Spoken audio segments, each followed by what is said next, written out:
So it doesn't take a genius to realise the closer to goal you take a shot, the higher the probability of scoring. However, sometimes getting the ball into a good goal scoring position inside of the box is just too hard, and this is where having the ability to score from range with a long shot can be so valuable. So how do you master scoring from outside of the box? Well, let's start with the basics, which is obviously the shot itself. So the issue for most people when they receive the ball and they are looking to take a shot is that they either don't get the ball out of their feet, or their touch to get the ball out of their feet is too far in front of them, and they either get closed down or they're stretching on their shot, which just leads to the ball going over the bar or going completely wide. And so the touch to set up the shot is arguably just as important as the shot itself. Now obviously there are a lot of different conditions that you do have to factor in. How you receive the ball, the defenders around you, your teammates, and the angle at which you are facing towards goal. And so there are so many different varieties and examples of long shots that we can't go through them all. But as a rule of thumb, when you do receive the ball, you want to control the ball, and if you are around the box as quick as possible, you want to try to get the ball out of your feet,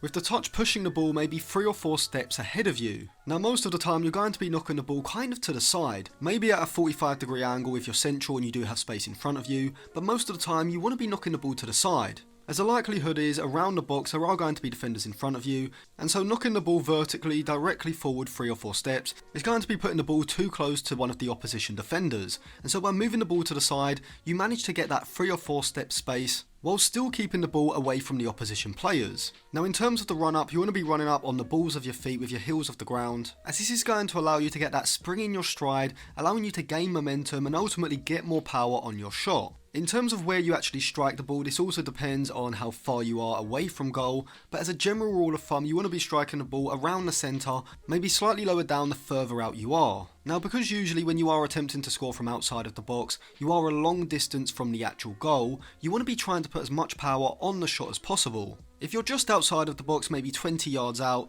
you can look to strike the ball with your instep and essentially try to place the ball in the net. However, if you're 25 or 30 yards out say, the sheer distance means going for that kind of shot is probably not optimal because there's not going to be enough power on the ball to actually beat the keeper, regardless of the placement. And so generally when you are looking to score from outside of the box, you do want to be hitting the ball with your laces or the top part of your foot where it is the hardest, allowing you to generate maximum power. You also want to follow through in the direction of where you want the ball to go, whether that is with your hips slightly opening if you want to put the ball into the far corner, or reducing the angle of your hips so that they close in order to drive the ball back towards the near post. That's of course if you are taking a shot after cutting inside onto your stronger foot, and this can be incredibly valuable. If you are a winger receiving the ball on the opposite side to your stronger foot, then cutting inside and opting for a curling effort towards a far post is usually your best bet, whilst if you are on the side of your stronger foot or even in the middle of the pitch, going for power rather than placement is likely going to be more effective.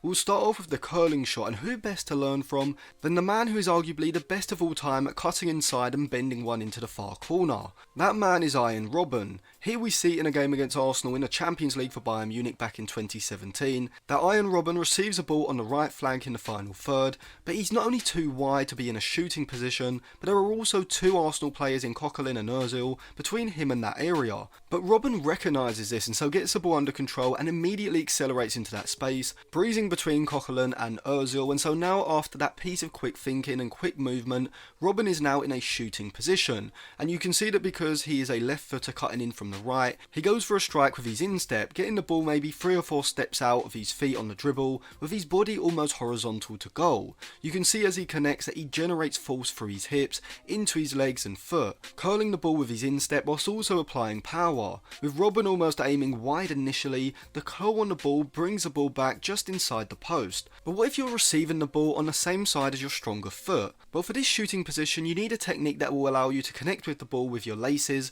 driving the ball powerfully back across goal, rather than looking to place it with precision in the far corner. And we can see Gareth Bale do it here as he picks the ball up in a central position. Initially he has a defender directly in front of him, and so rather than immediately looking to get the ball out of his feet, which will make his movement predictable, likely allowing the West Ham midfielder to move across and block the shot, he instead first stands up the player, making it unclear as to which way he will go, before quickly dropping a shoulder and shifting the ball slightly to his left to give him that space, before running on the balls of his feet as though he's taking a free kick in order to generate momentum, and then striking the ball with his laces, aiming for the far corner, and because the accuracy is there alongside the power, the ball nestles in the top corner with practically nothing the West Ham keeper can do to stop it. And so scoring from outside the box requires not just the right shooting technique depending on your position in relation to the goal, but also the ability to create space for yourself to actually get the shot away in the first place, whether this is quickly driving into space as Robin did, or standing up the defender before using a quick movement to then create the space as Gareth Bale did. So thank you for watching. If you enjoyed that video, remember to subscribe to the channel and check out some of our other videos as well.